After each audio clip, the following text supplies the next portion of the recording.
بسم الله الرحمن الرحيم.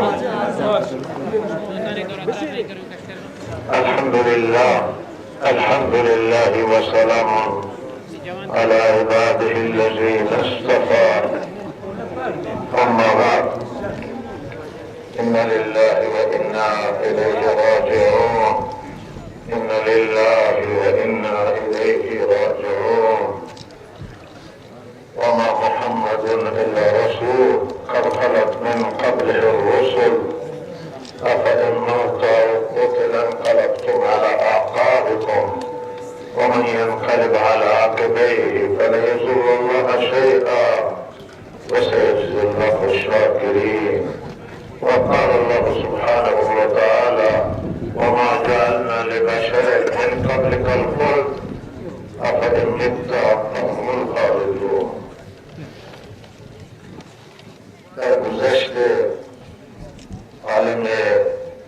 صالح و عالم ربانی و عالم با عمل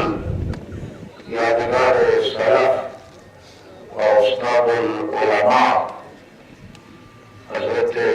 شیخ الحدیث مولانا حسین پور رحمه الله تعالی و هم ضایعات بزرگی است برای کشور و هم برای استان، ضایعات سنگینی است برای مسلمانان و آن استان ما را نه تنها استان سیستان و بلوچستان بلکه بخش‌های مختلفی از کشور از شیعه و سنی که آشنایی با افکار حضرت مولانا داشتند، مولانا را میشناسند، همه عزادارند. امروز استان ما عزادار است و امروز استان ما و بلکه کشور ما مصیبت زده است و موت العالم موت العالم. در گذشت ایشان در گذشت شخص نیست، فرد نیست، چرا که ایشان متعلق به خانواده خود و خودش نبود بلکه این متعلق به همه بود، متعلق به همه مسلمانان بود، متعلق به علما بود، متعلق به اقشار مختلف بود. در گذشت ایشان واقعا در گذشت همه هست و منزله در گذشت همه،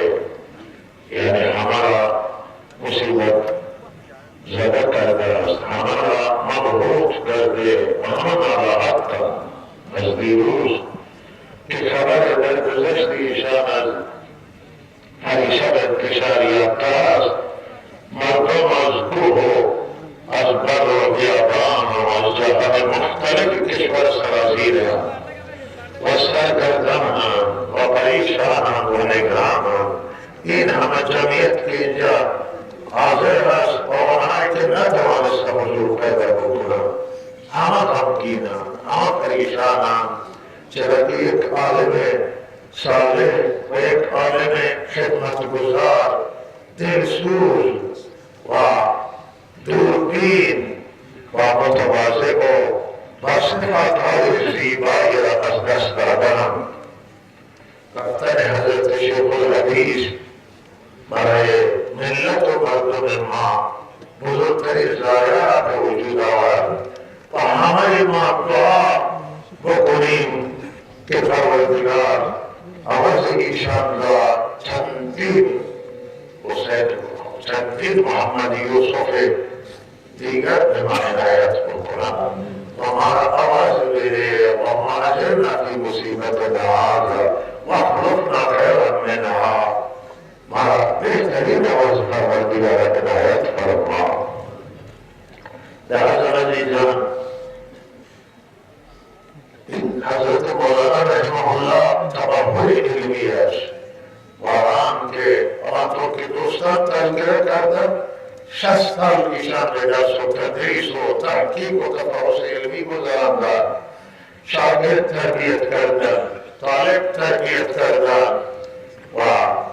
علمای صالح تربیت کردن. من احساس مانی که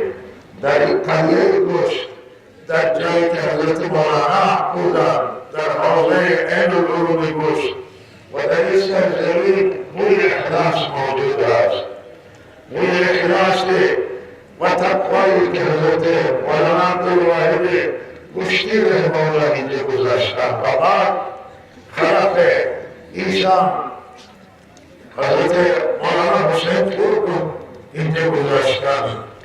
ما وقتی این سرزمین رد میشیم یا میریم تو حوزه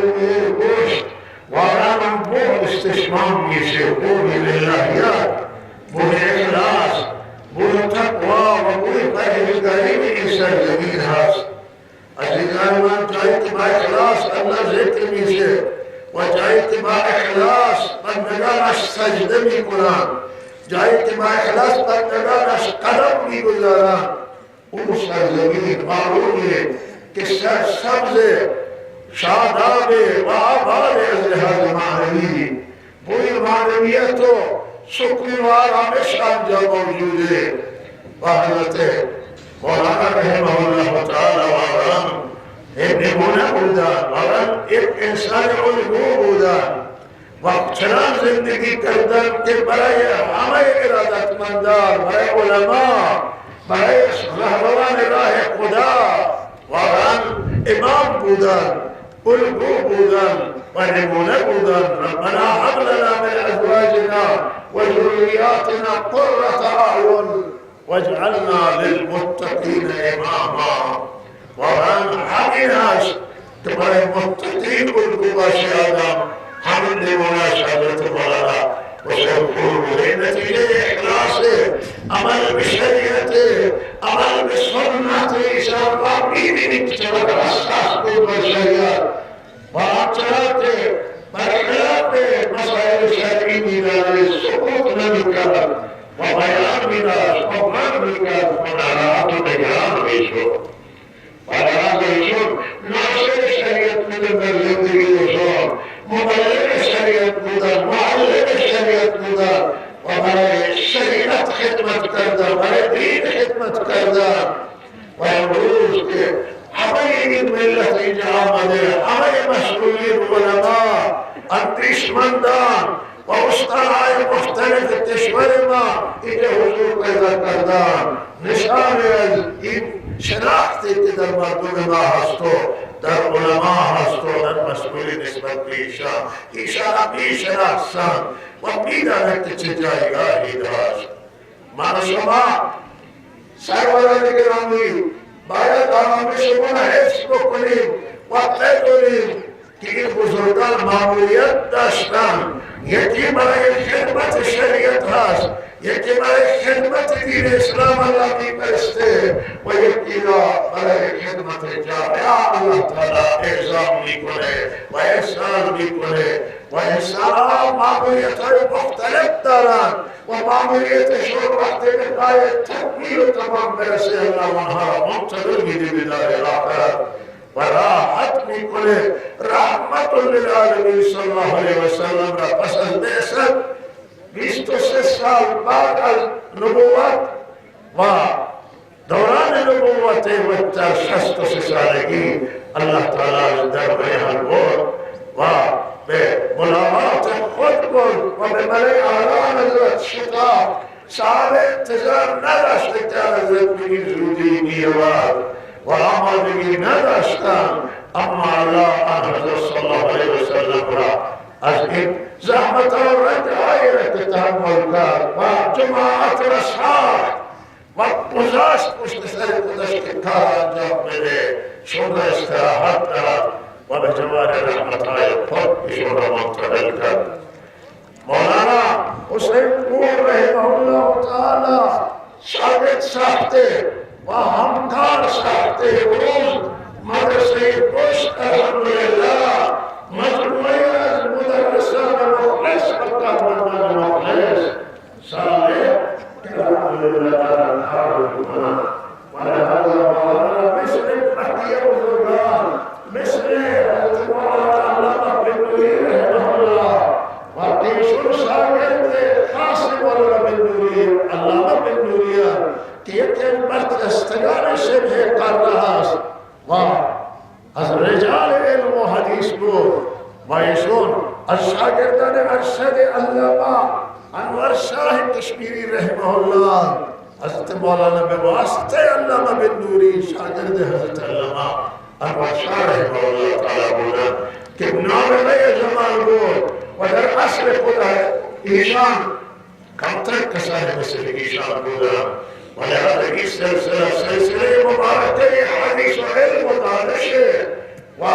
حضرت مولانا دانش تحویل دادن به جامعات و شاگرد ساختن و رفتن و امروز مسئولیت من شما را سنگین کردن. مسئولیت او ارتباطی که مولانا با الله داشت، مسئولیت او نشر دین و نشر معارف اسلامی و نشر فرهنگ اسلامی و نشر شریعت و نشر سنت لہذا این امروز به دوش من شماست و من شما باید از الله تعالی کمک بگیریم و استمداد بکنیم و مسئولیت سنگین تر را احساس بکنیم و به نشر معارف اسلامی و به نشر دین و به نشر خیر و خوبی و خدمت مردم خدمت جامعه. حضرت مولانا یک بخش وقتش در اختیار مراجعات مردمی بود. مسائل شرعی و مسائل دیگر اجتماعی را مولانا خاص میگفت و راهنمایی میکرد و حل اختلاف میکرد و دنبال بود که اختلافات برطرف بکنه. مولانا انسان دوراندیش بود و صاحب نظر بود و در راستای وحدت امت اسلامی، در راستای وحدت مسلمین بسیار میشود مثبت و بسیار میشود خوب بود. حضرت مولانا عبدالعزیز رحمه الله تعالی بسیار علاقه داشتند و قائل مولانا یوسف را با جان یاد میکردند، یوسف جان میگفتند و گفتند دوست داری ایشان را چونیشان زندگیش را وقت علم و به نشر شریعت و به خدمت شریعت اسلام با حضرت مولانا ترجیح میدادند.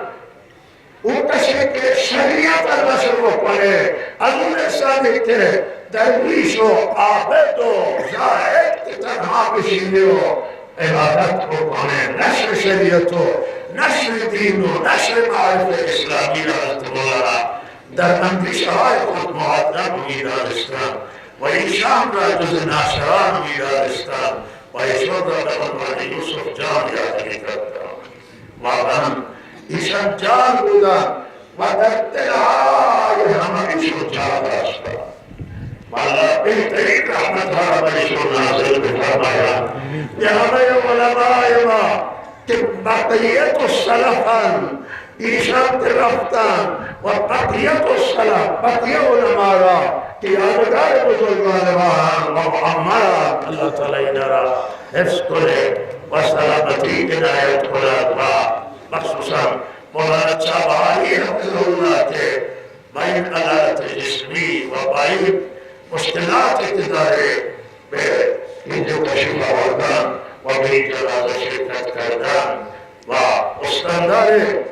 هوشمند و سخت‌کوش سیستان و بلوچستان از تهران بودن، از اونجا آمدن به این جنازه شرکت بکنن. فرمانداران محترم، نمایندگان محترم مجلس، نمایندگان محترم نهاد نمایندگی مقام معظم رهبری و علماء و وفود که از همه استان تشریف آوردن، حضرت مولانا گورگی حفظه الله و وفد گلستان و حضرت مولانا مطهری و وفد علمای خراسان که بیشتری جمعیت را دارد اینجا و حضرت مولانا فاروقی امام جمعه بیجان و وفد خراسان جنوبی و حضرت جناب شیخ فضل از استان هرمزگان وقت عزیزان هرمزگانی، وقت عزیزان تهرانی و هیچ جای شاید نباشد که از آنجا کسان خود را نرسانند به این مراسم و ما از همه شکرگزاری و تشکر میکنم از شما. دعای خیر میکنم و نمیتوانم نام بیشتر ببرم و چرا که همه شما صاحب ازاری همه شما صاحب این مجلسی، همه شما مهمان نیستی. می‌دانم چون حضرت مولانا محمد یوسف متعلق به همه بوده، خیرش به همه رسید و نفعش به همه جاداری بود. و لازم من به توصیم به عزیزان، به اساتید محترم عین العلوم کشک و دیگر عزیزان که انشاءالله الله با شما، خدا شما را نصرت خواهد کرد. دعاهای خیر حضرت مولانا بشتی رحمه الله، هر دو بشتی، حضرت مولانا عبدالواحد و حضرت مولانا حسین پور محمد یوسف، دعای خیرشون و عمل صالح و اثرات عمل صالحشون انشاءالله در بیان ما موجوده. و از اینجا بنده به شما عزیزان خوش اطمینان میدم که ما هم به نام خودمان در کنار شماییم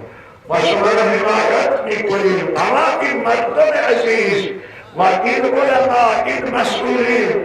که از اینجا خیر دیدند و برکت دیدند، همه حامی شما و شما را حمایت میکنند. شما احساس تنهایی نکنید که شما تنها نیستید. و بنده از اینجا اعلام میکنم بر حسب توافقی که اساتید محترم بشت داشتن، شورای اساتید مولانا جناب مولانا عبدالکریم حفظه الله فرزند ارشد حضرت مولانا حسین پور رحمه الله تعالی به عنوان مسئول مدرسه، مدیر مدرسه و عزیزان به عنوان سرپرست خود انتخاب کردن و لحاظا این شخص هم بسیار صالحه و بسیار نیکه. و ما یک مسئله بنده عرض کنم که اعتقاد من بر آن هست که به هر حال تولیت این مدارس که مربوط به عموما در دست انسان شایسته باشد و اینجا چون اساتید و شورای اساتید باید تعیین بکنه. شورای اساتید اینجا از مولانا عبدالکریم حفظه الله تعیین کردن، چون شایستگی ندارد که فرزند حضرت مولانا هستند، چون این کار مربوط به آنهاست، مربوط به خیره. و همانطور که در مدرسه منبع علوم کهن اساتید فرزند حضرت شیخ مولانا محمد الله شایستگی گفتند که مدیر مدرسه هست و مسئول مدرسه، لہذا این بر اساس همین شایستگی است، نه بر اساس نسب و نه بر اساس فرزندی، بلکه واقعا بهره بزرگیشون دارن و مورد اعتماد دارن و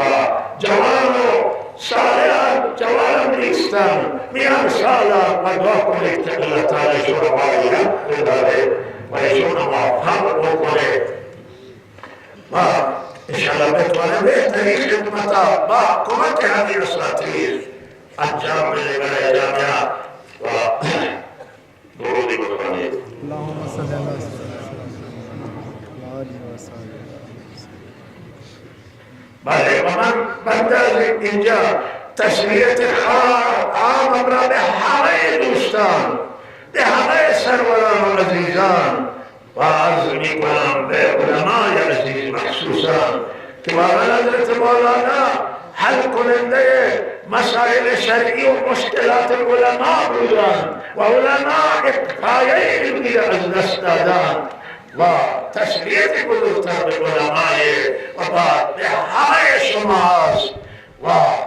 بعد به مخصوصا مردم عزیز گشت و سراوان که نزدیکتر بودن بیشتر استفاده کردن، خاص همچنان و تسلیت بنده خدمت اساتید گرامی، مدرسین و مخصوصا خانواده حضرت مولانا کشتی رحمه الله تعالی که فرزند حضرت عبدالواحد کشتی رحمه الله است. زنان شیر زنان اینها هستند که با کمکشون مردان را موفق میکنن به خدمت دین. این توفیق خدمت حضرت مولانا یک رسمتش برمیگرده به خانواده‌اش. به این मादे के निस्बत मादरी हमारे मादा सादा जिंदगी करता मौलाना माल न खास्ता मौलाना जिंदगी मरफा न खास्ता व मखसूसा तस्वीर जनाब मौलाना अजीज मौलाना अब्दुल करीम वासाती गोश्त को खानवाद खास मैं इशारा करने वाला कि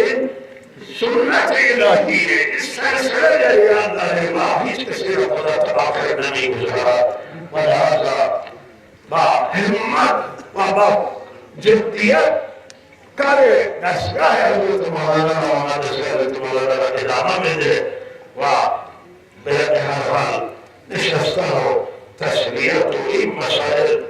ज्यादा तासीर गुजार नहीं कार बायत कर बालेगा नमाज़े जुम्मा फरमूदान के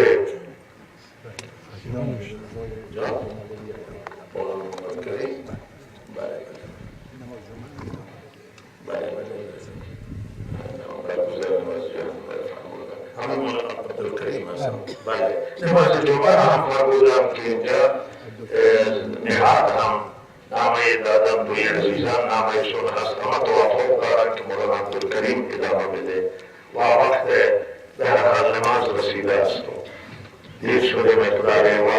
मानसुमा आमाद की बुखने